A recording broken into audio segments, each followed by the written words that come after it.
What's up, everybody?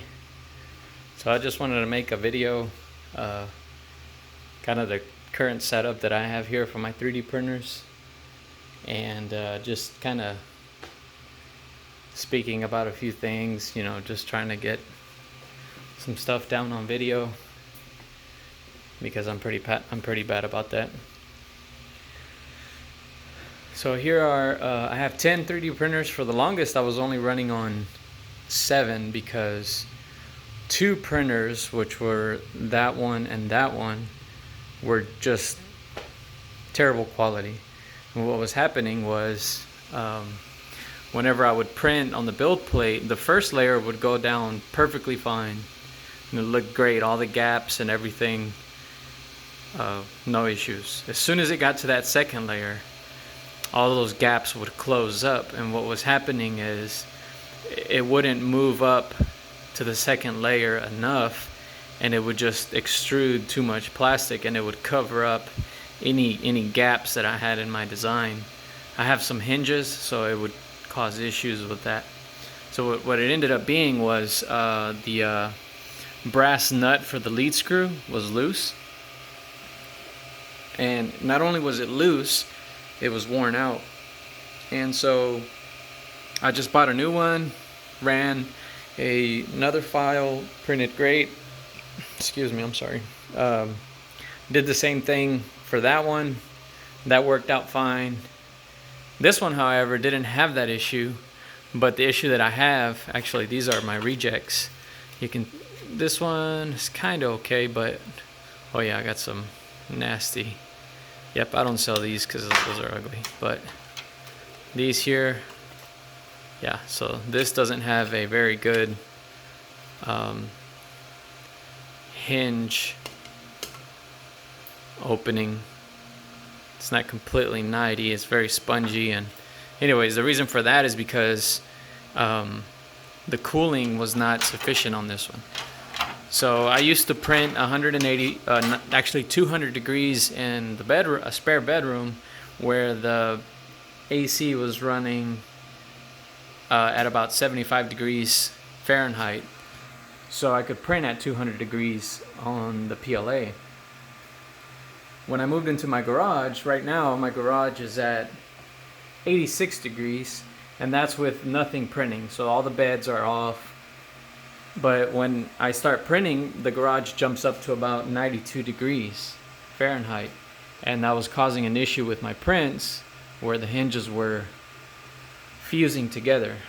So I lowered the print to 185 degrees, and then it started working perfectly. So I was able to finally get all 10 3D printers fully working, and I had a huge order of 500 cases.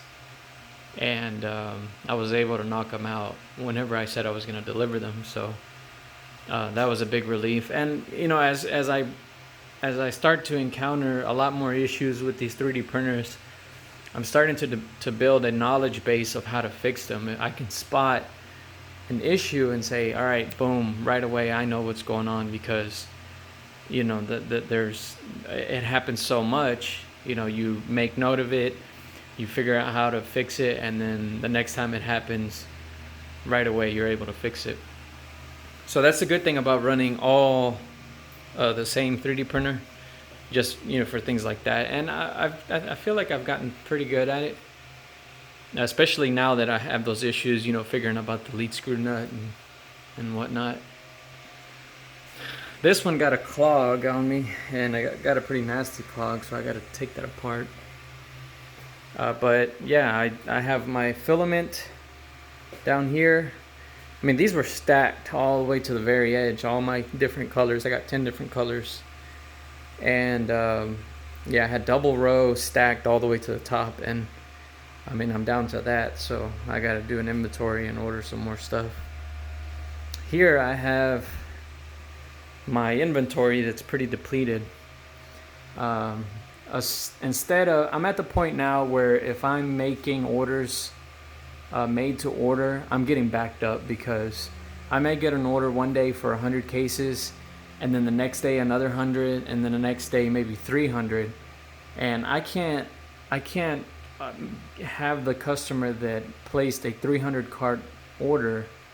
case order, wait for my first 100 cases, my first 2 orders of 100 cases. That would just take too long, and the wait times would be ugly, and I don't want to fall into that kind of backlog.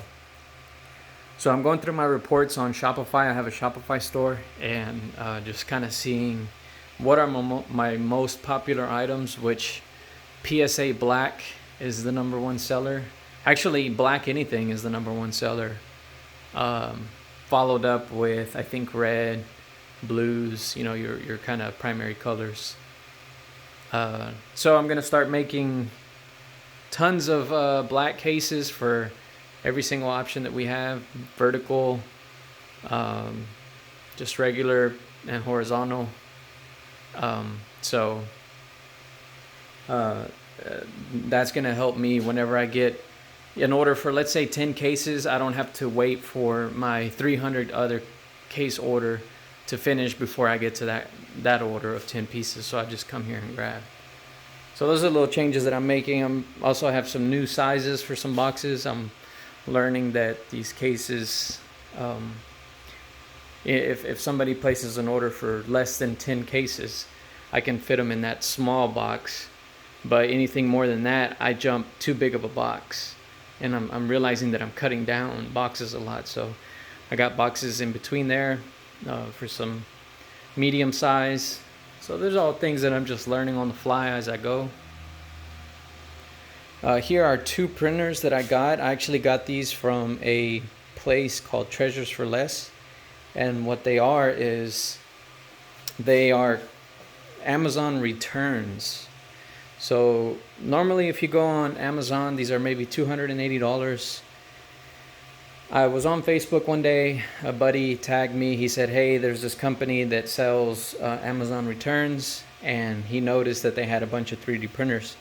So I went by, and the guy actually had 7 Ender 3 V2s, which is exactly what I'm running. And so he wanted 170 each.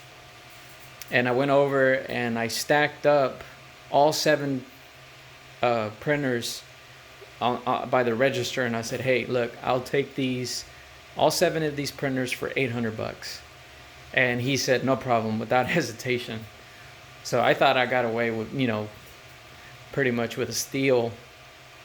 Some boxes were just parts, but thankfully after building 10 Ender 3 V2s, I kind of knew what to expect and how to build it, what was missing. I could just spot it right away. I opened one box, laid everything out on the table, and I knew immediately what was missing and what was wrong. So there was really no issues. All I had to do was really order a filament spool holder from Amazon and a new coupler across all 7. So that was a huge savings. So I have 2 here, which I haven't finished building yet. Actually, one of the extruders was broken, so I had to order one of those. And then I have 5 in a spare bedroom, just because I wasn't sure if my garage is going to take 17 printers all running down here. I didn't want to flip a circuit breaker. So until I do some upgrades on my circuit breaker panel, I have 10 down here, and then I'm going to have 7 in a spare bedroom on a different circuit. So anyways, I just wanted to do an update. I don't really have any kind of talking points. I just wanted to make videos, just get things down, recorded, just, for history or whatever. I can go back and see what things were like if this business really kind of grows into something much bigger than what you see here. Anyways, that's all I got. Thanks for watching.